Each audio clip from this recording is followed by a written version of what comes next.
excusez-moi, il y a les histoires de famille. Il y a les histoires, c'est que quand tu écoutes, tu te dis, mon Dieu, Seigneur Jésus, merci pour ma famille. Je te jure. Il y a des histoires qui font mal à la tête. Là, je viens parler à une catégorie de personnes ici qui décident souvent de nuire. La seule personne que Dieu leur a donnée pour sauver toute une famille. Ils décident comme ça. Qu'elle là, elle nous aide, mais on va la détruire. Voilà une maman qui a immigré en France depuis 25 ans. Quand elle est arrivée ici, elle est tombée sur un homme magnifique, aimant. Un monsieur avec un cœur comme ça. La maman là est venue ici. Avant d'épouser son mari qu'elle a rencontré ici, elle dit à son mari que, chérie, j'ai laissé mes enfants en Afrique. 2 garçons. Le monsieur lui dit, je te prends avec tes enfants. On va les faire venir. Mais en fait, ce n'était pas ses Mouna. C'était les Mouna de sa sœur. La maman là a tout fait avec son mari. Hein. Ils ont fait monter les enfants. Ils ont adopté. La maman là a élevé ses neveux comme ses enfants avec son mari. Les enfants là, au lieu d'aller à l'école qu'on payait, ils ne sont pas allés à l'école, ils sont devenus des vrais voyous. Malgré ça, la maman là a gardé ses neveux dans la maison, vu qu'officiellement sont ses enfants. Au bout de quelques années, son mari décède. L'assurance, tout est à son nom.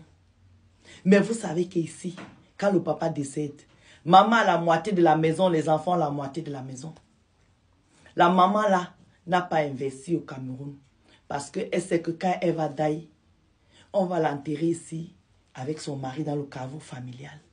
Ce que la maman là n'avait pas pensé, c'est que les neveux qu'elle a adoptés comme ses enfants, c'est eux qui vont la mettre à terre, dans le sol. Les enfants l'ont laissé, on a enterré les papas. 1 an passé, 2 ans passés. Comme c'est des enfants qui n'ont pas fait d'études, ils n'ont rien fait, en fait, ils n'ont rien fait, c'est des voyous. Vous savez ce qu'ils ont fait? Ils ont dit à leur mère, donc à leur tante, de vendre la maison parce qu'ils veulent les parts. La maman a dit qu'elle ne peut pas vendre la maison qu'elle a ouah avec son mari pour acheter. Que s'ils veulent vendre ça, ils vont vendre ça après après qu'elle soit partie rejoindre son mari. Les enfants l'ont refusé. Que non, tu vas que vendre la maison là. Est-ce que vous savez que les enfants là ont vendu la maison là? Finalement, les tantes, qui est comme les mères en France, est dans la rue. Avec son argent qu'ils ont donné. Parce que l'héritage là, elle a la moitié, ils ont la moitié. La moitié que la maman a pris, elle ne peut pas acheter la maison à son âge. À son âge, on ne peut plus lui donner le crédit. Elle ne travaille pas. Les tantes qui les a fait venir en Europe est dans la rue. En train de demander qu'on lui donne un HLM. On peut faire ça. Cette maman-là a appelé sa soeur au Cameroun pour dire voilà ce que nos enfants sont en train de me faire. Sa soeur lui dit que tu veux qu'ils fassent alors comment? C'était les pères, non? Ils ont dit qu'ils ont besoin d'argent, ils veulent venir investir au Cameroun. On peut faire ça. Est-ce qu'on peut faire ça à une tante qui allait vous sortir de la misère? Qui a plus de 60 ans, plus de 65 ans, la pauvre maman. Est-ce qu'on peut faire ça? Je vous dis souvent ici que nos premiers ennemis sont dans nos familles. La personne que tu aides le plus dans ta famille, c'est cette personne qui est ton premier ennemi. Il y a des familles où il y a des chanceux. Il y a des familles qui sont des vraies familles qui ne se font pas du mal. Mais il y a des familles où tous sont sorciers. Tous sans exception sont sorciers. Ça veut dire que même ta propre mère qui t'accouche est sorcière contre toi. Oui, oui, oui. C'est le genre de maman même que, quand elle voit que toi, tu as fait mieux qu'elle, elle t'est jalouse. Eh oui, je vous dis.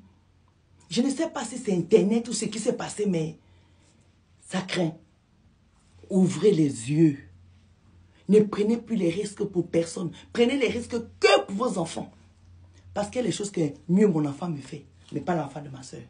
Oui, oui, oui. Mon enfant là, je l'ai accouché, mieux il me fait, mais pas l'enfant de ma soeur. Parce qu'avec l'enfant de ma soeur, je n'ai aucune obligation. Avec mon enfant, je suis obligée. Donc je ne peux rien faire. Mais l'enfant de ma soeur, j'ai le choix de l'aider ou pas. Vous avez compris ce que je vous dis? Soyez vigilants. La coiffure de la gloire. Bisous.